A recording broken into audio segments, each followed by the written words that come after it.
O 500 IA 500 é celebrado mundialmente como um evento crucial na vitória dos aliados sobre o nazismo. Existem livros e filmes sobre aquele dia fatídico, principalmente sob a perspectiva dos aliados.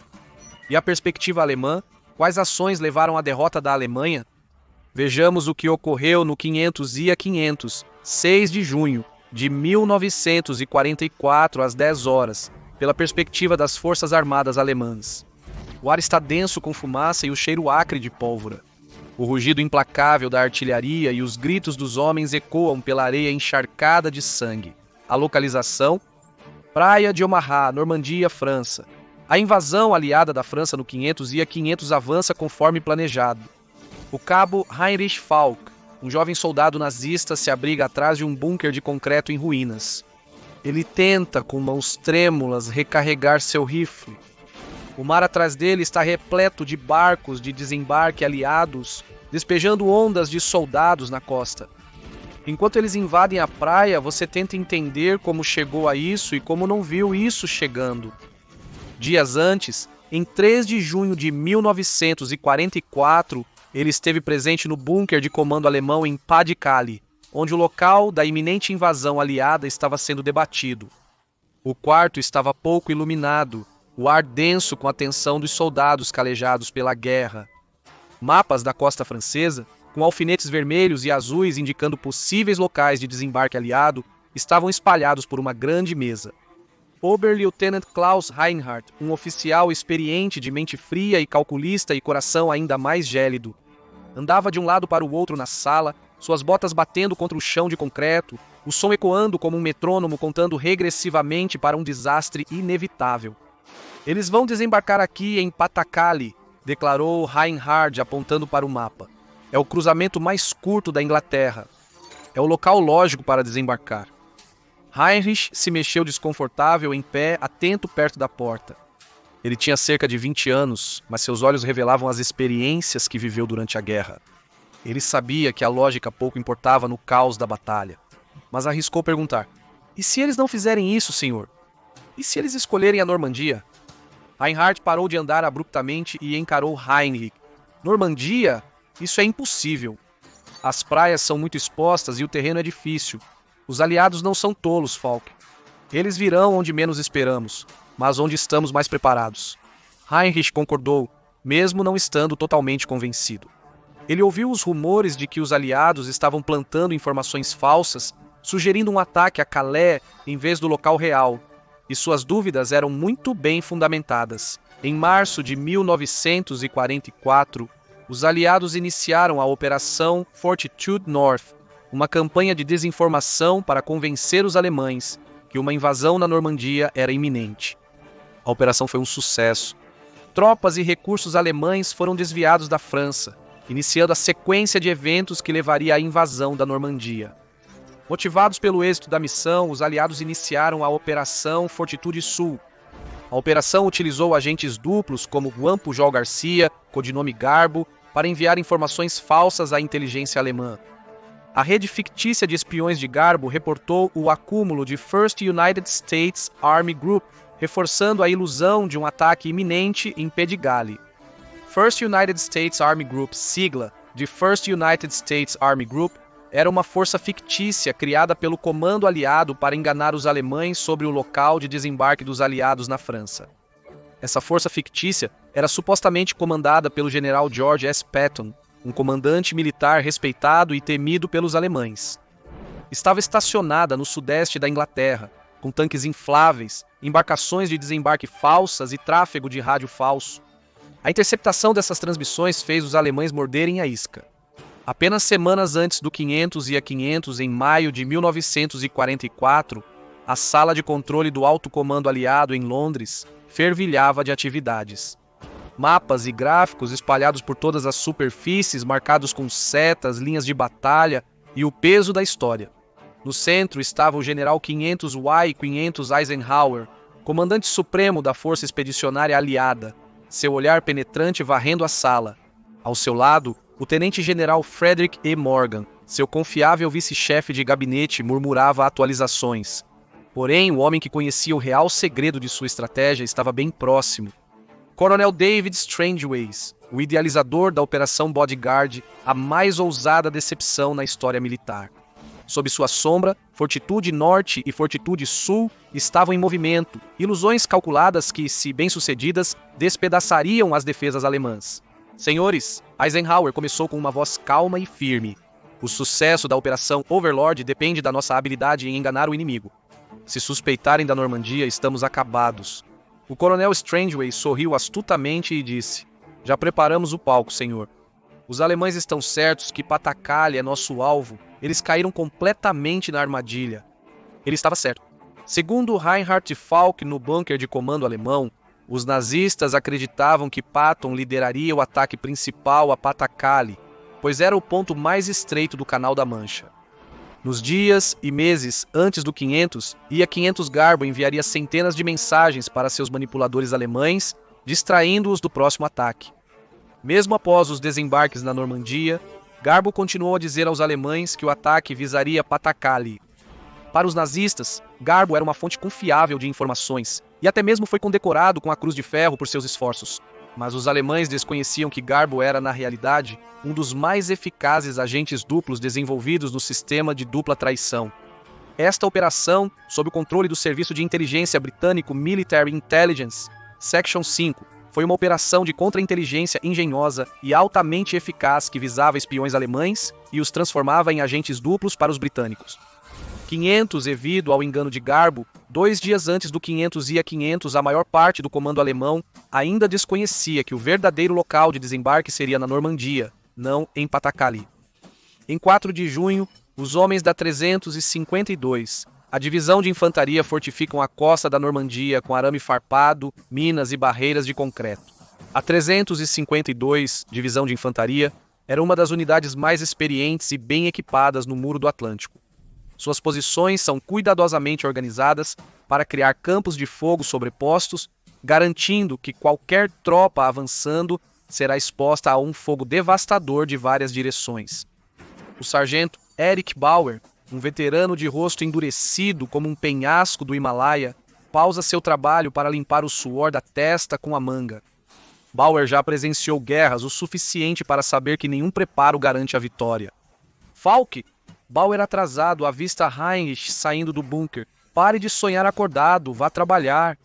Essas metralhadoras não vão se limpar sozinhas. Heinrich cumprimenta e se junta rapidamente aos outros, mas enquanto trabalha, não consegue se livrar da sensação de que algo muito pior do que imaginam está prestes a acontecer. Ele teme que as extensas preparações alemãs para a invasão iminente não sejam páreo para o eventual ataque aliado. As preparações da Muralha do Atlântico começaram em dezembro de 1941. Em março de 1942, o chanceler Adolf Hitler emitiu a Diretiva número 40, ordenando a construção de uma defesa costeira ao longo das costas do Atlântico e do Mar do Norte. A organização TOT, um grupo de engenharia civil e militar, começou a construção em larga escala de bunkers, posições de armas e obstáculos para cumprir a diretiva de Hitler. A construção e constituição da Muralha do Atlântico foram supervisionadas por alguns dos mais altos líderes militares alemães. O marechal de campo Gerd von Rundstedt, comandante em chefe do Oeste, foi encarregado da defesa geral da Europa Ocidental. Porém, foi o marechal de campo Erwin Rommel, nomeado por Hitler em novembro de 1943 como inspetor da Muralha do Atlântico, que trouxe um novo senso de urgência ao projeto. Rommel, o Raposa do Deserto, testemunhou o poder devastador da superioridade aérea dos aliados na África do Norte e estava determinado a evitar que isso se repetisse na Europa.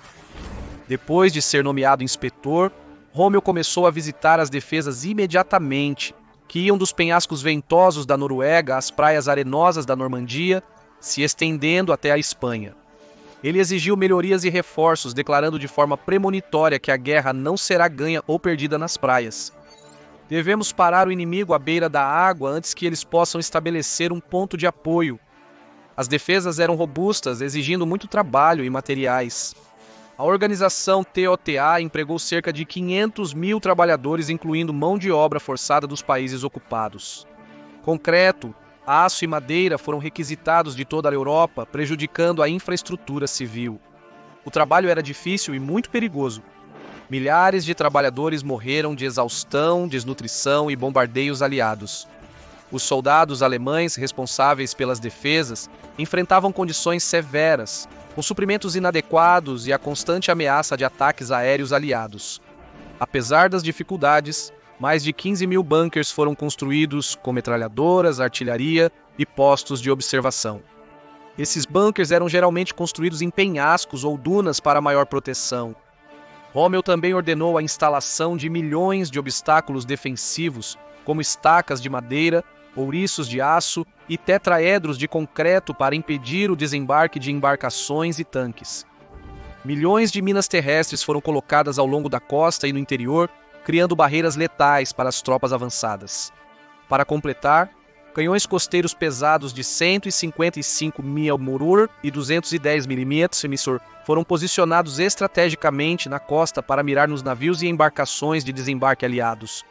Cherbourg, a crítica cidade portuária, estava cercada por fortificações, incluindo baterias costeiras e canhões antiaéreos. O ponto mais estreito do Canal da Mancha, Calais, foi o foco de grande parte do esforço defensivo alemão, com mais de 2.000 bunkers e extensas posições de artilharia instaladas.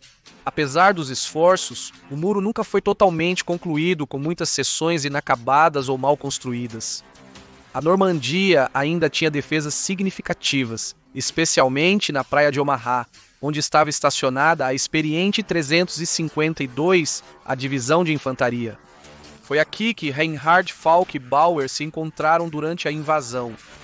Em 4 de junho de 1944, o tempo está péssimo na costa da Normandia, com o céu cinza e tempestuoso refletindo o humor dos homens. Heinrich vigia a praia de um bunker de concreto, seus binóculos focados no horizonte. No bunker de comando, Reinhard fica mais agitado. Relatórios de inteligência conflitantes geram incerteza e preocupação, ao receio de que eles possam ter nos superado em inteligência. Ele murmura para si mesmo, olhando o mapa. E se eles vierem de outro lugar? O telefone toca de repente, assustando-o. Ele atende, sua voz é aguda. Reinhard, ele responde. Uma voz do outro lado é excessivamente calma. Oberleutnant, recebemos uma mensagem codificada. Os aliados estão planejando um ataque, mas não sabemos onde.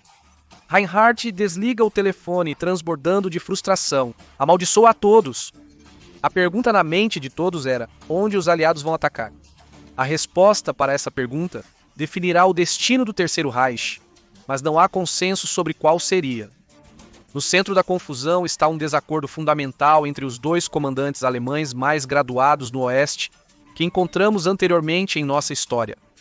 O marechal de campo Gerd von Rundstedt, comandante em chefe do Oeste pragmático e experiente, e o marechal de campo Erwin Rommel, comandante enérgico e prático do grupo de exércitos B. von Rundstedt, em seu quartel-general em Saint-Germain-en-Laye, Paris, acredita, como Reinhard, que os aliados mirariam em Patakali, o ponto mais estreito do Canal da Mancha. É a escolha lógica, ele argumenta, eles virão onde somos mais fortes, pois devem. Rommel, no entanto, vê uma visão diferente. De seu quartel-general no castelo de La Roche-Guyon, com vista para o Sena, ele passou meses percorrendo a costa da Normandia, reforçando sua defesa.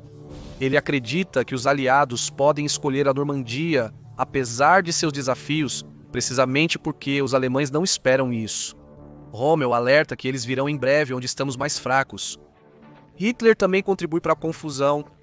Em seu refúgio nas montanhas de Berchtesgaden, Berghof, o Führer alterna entre certeza e dúvida. Em 5 de junho, ele recebe relatórios de inteligência contraditórios. Um relatório indica que os aliados planejam um ataque diversionista na Normandia, seguido do assalto principal em Patakali. Outro relatório, baseado em comunicações aliadas interceptadas, que frustrou Reinhard, insinua uma invasão iminente, mas a localização permanece incerta. Hitler, confiando em sua infame intuição, declara: eles virão em Cali. Normandia é um blefe. Mesmo ele não consegue se livrar de uma sensação persistente de inquietação.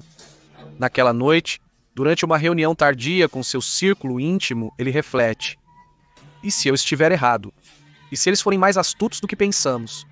Com o avançar da noite, ordens conflitantes começam a circular na cadeia de comando alemã. Às 10 da noite do dia 5 de junho, Rommel deixa a Roche-Guyon para visitar sua esposa na Alemanha em seu aniversário.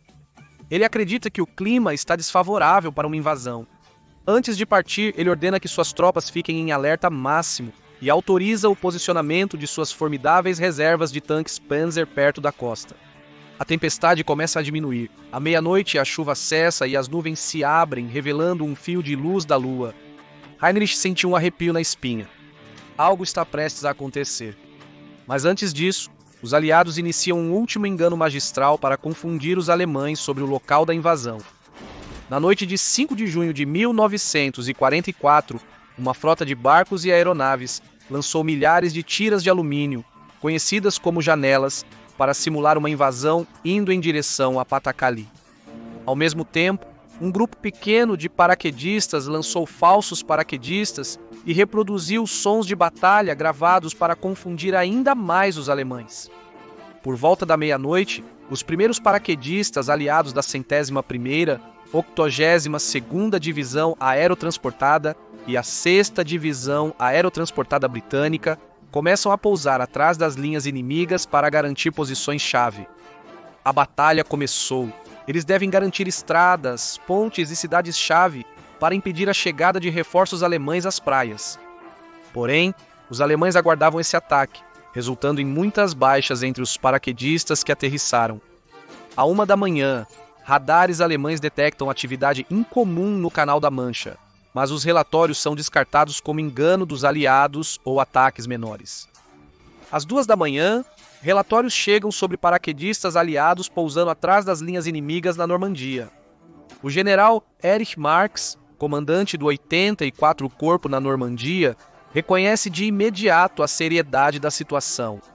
Ele ordena a mobilização de suas tropas e envia mensagens urgentes a Rommel e von Rundstedt, solicitando reforços. Às 4 da manhã, a primeira onda de embarcações aliadas desembarcou nas praias da Normandia, enquanto os nazistas vacilavam. A escala da invasão agora é inegável, mas o alto comando alemão permanece paralisado pela indecisão. Von Rundstedt, convencido de que a Normandia era um blefe e o ataque principal viria em Patakali, hesita em comprometer suas reservas. De volta à praia de Omaha, Heinrich desperta com o som de explosões distantes. Ele se levanta apressado, pegando seu rifle enquanto Bauer invade o bunker. Eles chegaram. Bauer grita, sua voz repleta de medo e determinação. Os aliados estão desembarcando. O coração de Heinrich bate forte ao assumir posição na metralhadora. Pela fenda estreita do bunker, ele vê o horizonte iluminado por flashes de luz. O mar está vivo com navios, suas silhuetas escuras contra o céu pré-amanhecer. A primeira onda de embarcações atinge a praia, despejando centenas de soldados aliados na areia. Heinrich dispara sua metralhadora, abatendo homens enquanto eles atravessam a arrebentação. Os gritos dos feridos e moribundos e o estrondo ensurdecedor da artilharia enchem o ar. Eles lutam para avançar pela praia aberta, com progresso retardado pelo fogo pesado e a necessidade de transpor obstáculos. As baixas são impressionantes, com unidades inteiras presas na areia ou na água rasa, abatidas pelo fogo de Heinrich e seus camaradas. Mas a ajuda decisiva está a caminho, Taion? Às 5 da manhã começa o bombardeio naval aliado. Bombardeiros aliados atacam defesas alemãs na costa da Normandia, visando bunkers, posições de artilharia e obstáculos na praia. A principal onda de embarcações de desembarque se aproxima das praias. Mais de 1.000 bombardeiros lançaram cerca de 13.000 bombas sobre os alemães durante o bombardeio inicial prolongado. Porém, muitos erram o alvo por falta de visibilidade. Uma grande ofensiva está em andamento, mas o alto comando alemão permanece paralisado pela indecisão. Von Rundstedt, ainda crendo que a Normandia é uma distração, não se compromete. Rommel, a centenas de quilômetros de distância na Alemanha, está tentando desesperadamente retornar à frente. Às 6 da manhã, Von Rundstedt se rende à realidade no campo de batalha e contata o general Alfred Jodl, chefe de operações no quartel-general de Hitler. Jodl hesita em acordar Hitler e nega o pedido, afirmando: "O Führer acredita que o principal ataque virá em Cali. Não devemos ser precipitados." Ele acrescentou que o Führer não deve ser perturbado, pois a intensidade está aumentando no campo de batalha. Às 6h30, a primeira onda principal de tropas aliadas desembarca na praia de Omaha. A A 1ª e 29ª Divisões de Infantaria enfrentam forte resistência da 352 Divisão de Infantaria ao tentar desembarcar, com centenas abatidos por metralhadoras e artilharia antes de alcançar a areia. Muitos tanques Sherman Duplex Drive afundam no mar agitado ou são danificados pelos obstáculos erguidos pelos alemães na praia, deixando a infantaria sem apoio blindado. Às 7 da manhã, a segunda onda de tropas desembarca, com resultados apenas um pouco melhores que a primeira. Sem os tanques naufragados, a infantaria depende de suas próprias armas e do esporádico fogo de cobertura naval. Engenheiros lutam para abrir caminhos pelos obstáculos, enquanto os alemães os dizimam com metralhadoras e artilharia. Mas apesar do massacre, das enormes perdas e do lento progresso, os aliados continuam chegando incansavelmente. Para Heinrich e seus companheiros defendendo a praia, o fluxo de tropas desembarcando parece interminável. O grande número de soldados e sua determinação começam a cobrar seu preço. As mãos suadas de Heinrich escorregam enquanto recarrega sua metralhadora. O bunker está repleto de estojos de balas vazios. Sua mente está entorpecida com o horror que vivencia. Bauer grita ordens ao seu lado e Heinrich não consegue ouvi-lo. Sua voz é abafada pelo caos. Apesar de mais de 2.000 baixas americanas e a praia estar repleta de mortos e feridos, às 8 da manhã, pequenos grupos de soldados aliados começam a avançar. Com granadas, torpedos Bangalore e determinação, eles limpam bunkers cruciais e avançam pelas falésias com vista para a praia. Os alemães resistem firmemente, mas sua determinação começa a se abalar sob o ataque implacável. Às 9 da manhã, o 2º Batalhão Ranger escala os penhascos em Point Dock, neutralizando a artilharia alemã que tem devastado as forças aliadas nas praias. O fogo naval, guiado por observadores na praia, atinge posições alemãs, silenciando bunkers cruciais e permitindo o avanço da infantaria. Às 9h30 da manhã, um projétil atinge o bunker de Heinrich e Bauer, e a explosão joga Heinrich ao chão. Atordoado, com os ouvidos zumbindo, Heinrich luta para se levantar. Bauer está deitado por perto, sangue se acumulando sob ele. Bauer! Heinrich grita, rastejando até Bauer. Os olhos de Bauer estão vidrados, respirando superficialmente. Saia daqui, Folk! Ofega! Acabou. Heinrich balança a cabeça chorando. Não posso te deixar. Porém, Bauer já partiu. Seu corpo está inerte nos braços de Heinrich, mas não há tempo para lamentar. Por volta das 10 da manhã, os reforços aliados começam a desembarcar. Destroyers navais se aproximam da costa, fornecendo apoio de fogo direto. A maré da batalha muda quando os aliados garantem um ponto de apoio na praia. Os defensores alemães, apesar de ainda lutarem bravamente, estão ficando sem munição e homens. Alguns começam a se render. Os aliados começam a avançar para o interior e estabelecer uma cabeça de praia. Surpreendentemente, somente às 10 da manhã, 10 horas após o começo da invasão, Hitler é finalmente informado sobre a situação. Sua reação inicial é de incredulidade. Ele insiste que isso não pode ser o ataque principal, é um truque. No início, ele nega liberar a 12ª Divisão Panzer SS e a Divisão Panzer Lehr, 2 das unidades blindadas mais fortes da Alemanha. Ele quer confirmação, mas logo cede à pressão de seus conselheiros e dá a ordem para a liberação deles. Porém, seu progresso é prejudicado pela esmagadora superioridade aérea aliada, que ataca suas colunas com bombardeios implacáveis. Como resultado, quando as unidades sobreviventes chegam à linha de frente, os aliados já estabeleceram uma posição forte, com a 29ª Divisão de Infantaria avançando para Verville-sur-Mer. A oportunidade de repelir a invasão passou. Para Heinrich, é muito pouco, muito tarde. Às 10h30 da manhã ele está sozinho na praia, com o resto de sua unidade morto ou fugindo. Os aliados estão avançando, com tanques e soldados em direção à praia.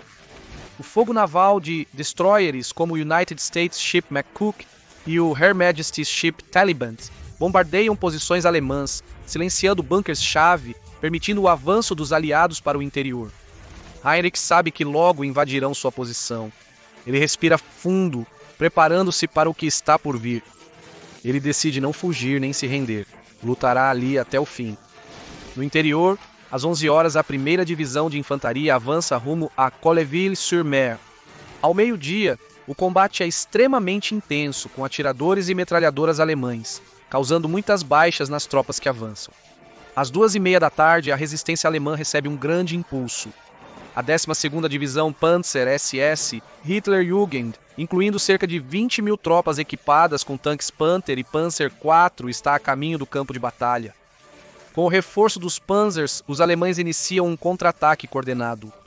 Elementos da 352ª Divisão de Infantaria, apoiados pela 12ª Divisão Panzer SS, lançam um feroz assalto às posições aliadas em Cauville-sur-Mer e a luta é brutal, com ambos os lados sofrendo pesadas baixas.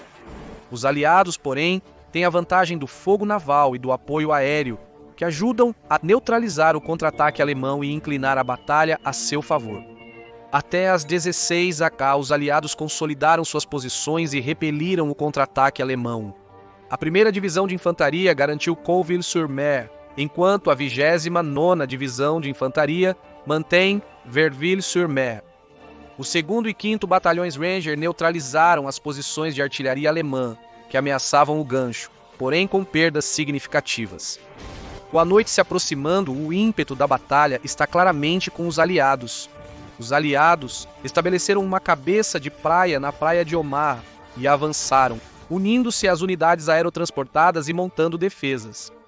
Os alemães, embora ainda lutem ferozmente, estão com munição e pessoal muito escassos. No bunker de controle, Reinhard amaldiçoa o telefone morto em sua mão. Antes das linhas serem cortadas, ele soube que a 12ª Divisão Panzer SS se aproximava. Subitamente, uma forte explosão arranca a porta do bunker das dobradiças. A explosão lança Reinhard pela sala, esmagando-o contra a parede, deixando-o amassado e quebrado. Quando os soldados aliados atravessam a sala e alcançam seu corpo, ele já deu seu último suspiro. À meia-noite, a praia está coberta de corpos de soldados alemães e aliados mortos. Heinrich jaz entre eles, seu rifle ainda em mãos, olhos abertos, fixos no céu. Os aliados garantiram um ponto de apoio na Normandia, uma vitória decisiva na guerra. Para os alemães, é o início do fim. A maré virou e não há volta. Ao todo, mais de 156.000 tropas dos Estados Unidos, Reino Unido, Canadá e outras nações aliadas desembarcaram nas praias da Normandia no 500 e A500. Cerca de 50.000 soldados alemães estavam posicionados na costa da Normandia para enfrentá-los. Mais de 7.000 embarcações, incluindo 4.000 barcos de desembarque, foram usadas na invasão. Os aliados também usaram veículos blindados especializados para apoiar a infantaria, como os tanques Sherman Duplex Drive e o Churchill Armored Vehicle Royal Engineers, equipado com morteiros para destruir bunkers e remover obstáculos, e os tanques Crab Flail, Shermans modificados com flails rotativos para detonar minas e abrir caminhos nas defesas da praia. Eles foram apoiados por mais de 11.000 aeronaves aliadas, que lançaram mais de 13.000 bombas sobre as posições alemãs. Em contraste, a Luftwaffe, antes o orgulho do exército alemão, era uma sombra de si mesma na época da invasão. No 500 e A500, poucas aeronaves alemãs alcançaram o campo de batalha, sendo rapidamente dominadas pelos milhares de aviões aliados que controlavam os céus. Os aliados realizaram mais de 14.000 incursões no dia 6 de junho, enquanto a Luftwaffe conseguiu cerca de 300. Após o 500 e A500, os aliados tiveram cerca de 10.000 baixas, sendo mais de 4.000 mortes confirmadas. As baixas alemãs são estimadas entre 4.000 e 9.000. Após o 500 e A500, os aliados fortaleceram suas cabeças de praia e progrediram rumo ao interior, enfrentando intensa resistência alemã. O alto comando alemão, ciente da gravidade da situação, tentou reforçar suas posições, mas o ímpeto estava com os aliados. A libertação da França havia começado, dando início à marcha inexorável rumo à queda do Terceiro Reich. Para os soldados de ambos os lados, a batalha foi um testemunho angustiante da crueldade da guerra. Foi um lembrete de que, no final, não são os generais ou políticos que pagam o preço, mas os homens no campo de batalha, lutando e morrendo por causas que talvez não entendam por completo.